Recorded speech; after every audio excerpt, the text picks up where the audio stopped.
Okay, and we are back at my favorite location, at the park, watching the geese, feeding the geese, taking a little sit back to talk. Uh, David had a couple of things he wanted to say. What are you going to talk to the people about today? Well, there's only two things in the news. Well, one is really in the news and one they're trying to cover up in the news, and that's the whole business with Afghanistan. And there's a lot of people, apparently a lot of veterans, a lot of people that were in the military that feel really, really betrayed by that, by what happened, and a lot of people who feel like it's a repeat of the whole incident with Vietnam and the evacuation of Saigon back in the day. And so I just wanted to throw it out there. I wanted to ask, do you feel betrayed by that? Because there's a part of me that's got to wonder why anyone feels surprised by this. Anyone who's been in the military or worked with any government agency or had to deal with anything government, even if it's court, or dealt with detectives or anything like that, has walked away from it feeling lied to, betrayed, used. They walk away feeling dirty. And especially when you're in the military, like in the Army used to have an expression that's like GI doesn't mean General Enlisted, it means government issue. You're a tool. You're a tool, they use you. You know this. Regardless of whatever they tell you your reasons are for where you are and what you're doing, you kind of at least suspect that you're not being told the truth, or at least not the whole truth, and that you're being used to serve some other end, and you probably have no idea what it is. And I have to wonder how many people are really surprised by this, or how betrayed can they feel. And yeah, you were betrayed, and yeah, you were used, but did it surprise anyone?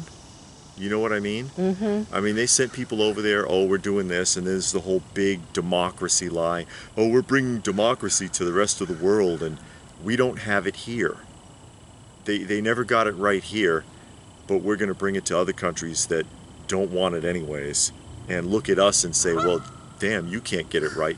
And you're going to come here, and try to force it on us, or is that just your excuse for being here? And of course it is just an excuse for being there. That's something that they say to make us feel like they're doing something justifiable. Oh yeah, they're making a better way of life over there for those people who didn't want it and didn't care in the first place. Trying to superimpose your values and lifestyle over another country. And we don't even have good values, morals, or a good lifestyle. I mean, okay, lifestyle, Yeah, that's depend on that's lifestyle, but perspective. moral and values, no, we don't have good morals or values. No, but you're going to go and flush them down on everybody else. But I got to wonder, like I said, were you betrayed? Of course. Of course you were betrayed. Of course you were lied to. Of course you were misled if you were serving over there. But does that actually surprise anyone that they're acting so outraged? If they promised you that that wasn't going to happen, I mean, right up till the end, even, old Sleepy Joe was saying that, oh, no, it's not going to be like Saigon with people being rescued off of by helicopters off of rooftops and whatever, which is exactly what ended up happening. Hmm. It was so bad and so embarrassing that they're back over there now. Who is it? 8th Battalion is Mm-hmm. back over there fighting all around the airport for the last couple of days, because just because they left doesn't mean they can't go back and start it all over again, Yeah. if not today or tomorrow, a year, 10 years from now, right? Why not? It's the machine. Keep the machine going. The military-industrial complex. There's a lot of money in war. You think all that equipment was abandoned for a reason? I mean, I know the military leaves stuff behind, but new product? All that new stuff?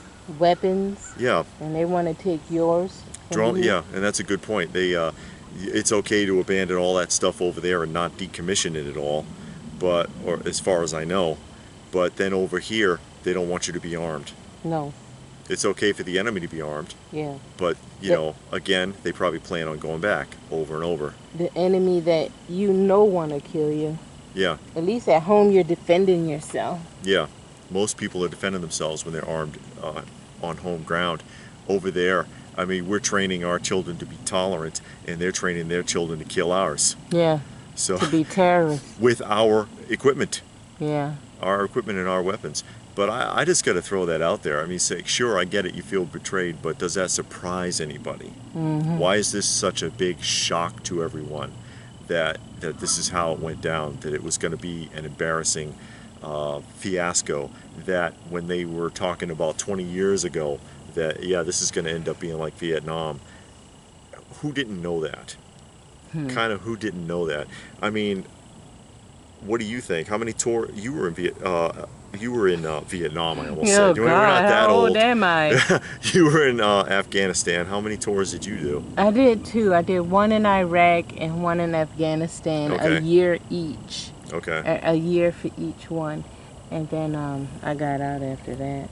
But the thing that I didn't like back in, and it was mainly in Afghanistan than Iraq, how they treated the Afghan nationals and the people that they caught making bombs, doing some type of terrorist acts. I mean, they gave them top level care.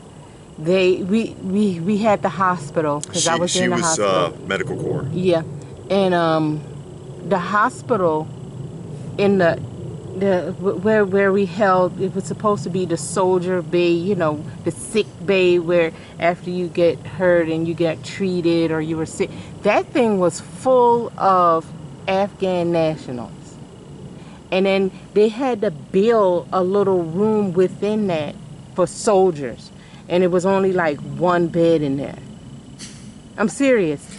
I believe it. And the thing that really got me, I I'm know. thinking, because I had he died, so that's why I say I had a brother that was an American citizen, born, raised, my parents born and raised in America, American citizen.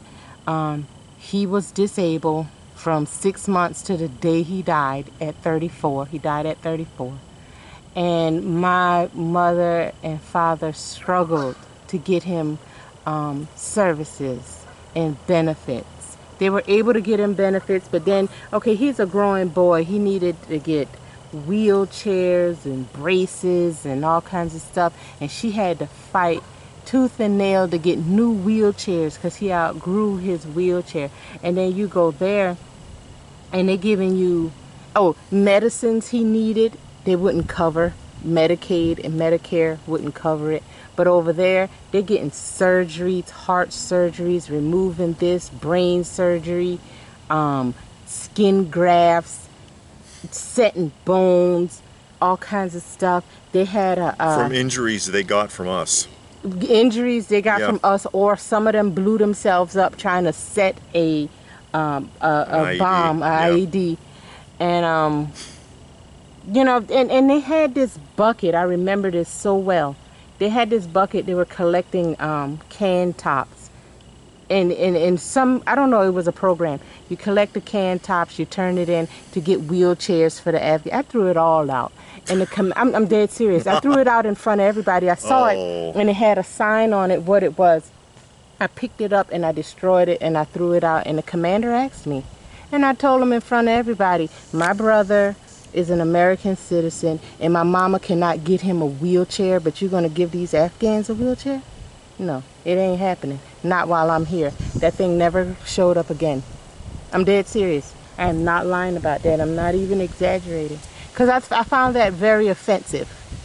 I found it very offensive, and it's not just my brother. I work in healthcare now, and it's hard getting the people, American citizens again, care, getting them the medicines the bureaucracy they need. is incredible. Yeah, but these people, and I mean, I'm not, you can say what you want, oh, you're a racist, you're a hater. I'm not either of those things. I just don't like unfairness, The hypocrisy. injustice. Yeah, hypocrisy. Yeah. I don't like that. If you're gonna, if my brother and other people, because because my brother was disabled, we kind of grew up in that community along with other disabled people, so you saw and you knew the struggle. If there wasn't a struggle and it was easy to get care, treatment, medications and stuff, I would never have a problem. But because it's so hard for an American citizen who has a legitimate problem, and it was, and my mom, it went so far as to make my mom prove that my brother was disabled. I mean, he wasn't like, oh, I think this boy is, no, the boy was in a wheelchair, couldn't feed himself, couldn't walk, couldn't talk.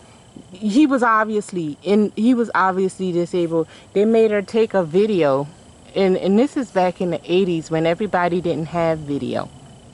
You didn't have cameras phones expensive back then.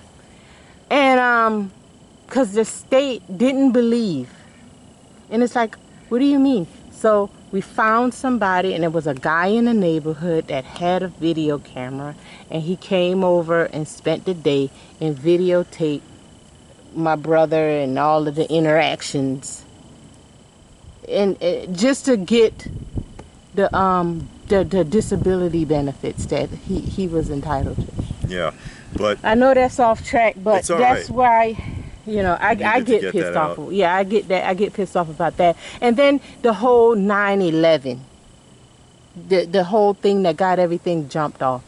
You know, the whole truth behind that.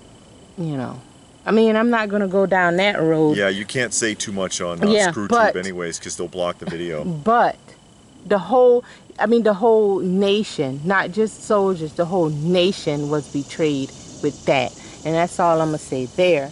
So, you know, that betrayal goes a long way, and it's a lot of trails in that. Once you get to the head of the trail, which is betrayal, then it shoots off into different trails. Directions. Yeah. So my deep disgust is the treatment that the Afghan and Iraqi people received from American soldiers, and I'm telling you, it was top-notch care. Those doctors did not skimp. Yeah. They did their job, and they did their job well. We had surgeons and what all she's kinds of referring stuff. to specifically is these are people that when you see them as a medic, you can tell, okay, this person got hemmed up fighting us, but we're supposed to fix them and send them on the way like nothing happened. Yeah. And no detention or anything like that. Just like, oh well, we're gonna pretend like this wasn't from our fire that they got injured, or because they were making a bomb and screwed it up. They were detained because what happened. Let me see. I was in Afghanistan and I was in Kandahar, and so you had Kandahar, and then you had Bagram, and Bagram was like the big hospital where all of the big wigs were, generals and everybody and all of that. So if they were injured in our region, we did like the care, and you stabilized them, you got them to a stable place, and then they were sent to a higher level of care, and they were treated again, and then they were interrogated. Now, if it was something that we could stabilize and they were going to be okay, then the MPs and CID or whatever investigators came, and they took them to the next level of detention and interrogation and all of that. Not everybody though. Not everybody. Okay, now the ones that they felt were terrorists, yeah. Okay. Now you had some nationals, like it was some kids that came in there. You had some people that, I got to do the air quotes in the thing, said they were shot on accident. You know, those people were let go. But the ones that they knew for sure were terrorists, we treated them, got them to a stable point, and then they were moved on to like where they got interrogated and stuff. Okay. Yeah, but if they were unsure, then they were treated, talked to, and let go. Yeah, I was under the impression a lot more of them were cut loose. Now after they got interrogated, now they could have, they could have got, cut loose. They could have. From the contractor perspective there. Yeah, they could have, but from the hospital, loose. from what I know at the hospital, we treated them. We got them to a stable position, and you know, they moved on. And then the nationals, like those kids, man, we had this one boy stayed there for like 3 months. That boy, he wasn't trying to go nowhere. Him and his dad.